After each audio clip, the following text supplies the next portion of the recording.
as we connect to bliss in the ordinary, as we connect to the wonder in the normality of day-to-day living, which is where we invest most of our time in. Connection within a community is absolutely key. We are all here to be with one another. We are all here to create relationships, to enjoy company. If you look at the aging population, a core theme for them is loneliness and not having things to do so much with people. As the aging in the aging population, their circle, their sphere of how far they'll go out becomes smaller. So the people that they've connected with, they can't always see them, even though there's such a desire to be there. If you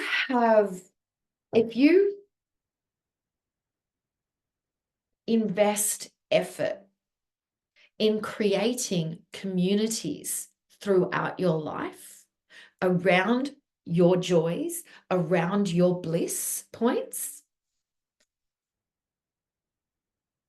you will be surrounded by that nourishment. And as you also then age, that will then also flourish. Now, when I speak about community, it's not necessarily community that you need to have every day, or it's one community that needs to be your everything. We're talking about different styles of community, which are able to evolve and breathe. So I'll share some of mine, and I'll also share some of mum and dad's, because I did learn through witnessing them, their communities. So for us, we've of course got the street community, which we feed, which we nourish regularly. We've even built a living table out the front for people to meet. We feed it, we build it, we create it. We have a WhatsApp group that allows us to connect, and we bring that in. So we've got a day-to-day community.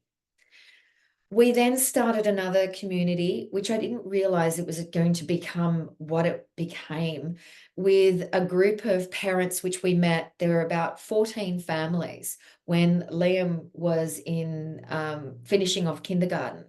We go camping with them for a week every year. Now, we didn't necessarily see them outside of that time. So it's been going on for about, 13 years now. It's only in the last couple of years that we started doing things outside of that camping trip. But that was a community we could always rely upon. And it was fabulous. Centered around camping. I love camping. Get me outdoors. And I love bringing people in to enjoy that. Then there's the community that we've created with family. Community that I've created with sort of those who like doing art and things like that. Then there's those who there's a different type of interest in my day-to-day life, as far as yes, the spiritual side of things and so, but it's feeding it. We must always feed it. I've got another group which I'm looking to bring people together. There's two of us who want to nourish that a little bit more. So I've created a WhatsApp group with the 6 of us. I'm asking Rod to go in and start speaking as well and adding different things in to feed the community.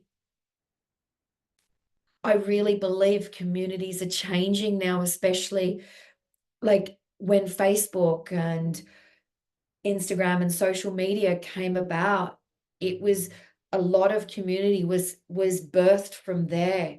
but I actually feel that community is becoming more offline. If I look at those who I connect with online, they're people they're actually largely people from school days, like from yonder years, who are not necessarily in my day-to-day life.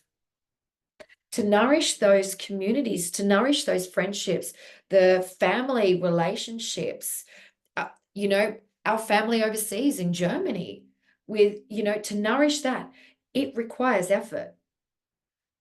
But bring it in closer so that there's a bounce that can start happening so that you can get to know them.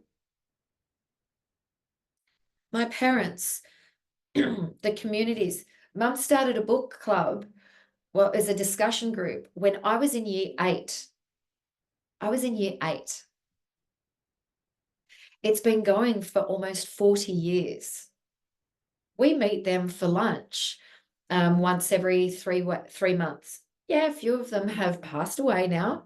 My maths tutor goes along. It's the most hilarious conversation. There's a 96-year-old who's just like, she's top notch. But that community fed them. Mum and Dad also had a group of people they played cards with. Then there was another group Dad had with his table tennis and doing the masters. Then there was another group which they liked to travel overseas with. And then there was the new group, the exercise group, which they were part of for 20 years. Community, community, community. Create community around your joy. Set the intention. I know I am currently looking for another style of community, and that's the community of not yet empty nesters, not grandparents yet, but lots more time. And we've got there's this gap of a few years where it's just like, where we've got more time to be able to do different things, to be able to play, before family becomes a core element again. So I know I'm searching for that community. I know I want to create that community. So what communities do you want to create? Now, we have a number of others as well. So this is about you living from your yes and being a big yes to life. Find your yes, truly find your yes. Live your yes. Create communities around your yes. In the ordinary, within the ordinary, and find your yes people who easily go, yeah, sure, why not? Okay. Be a yes for life.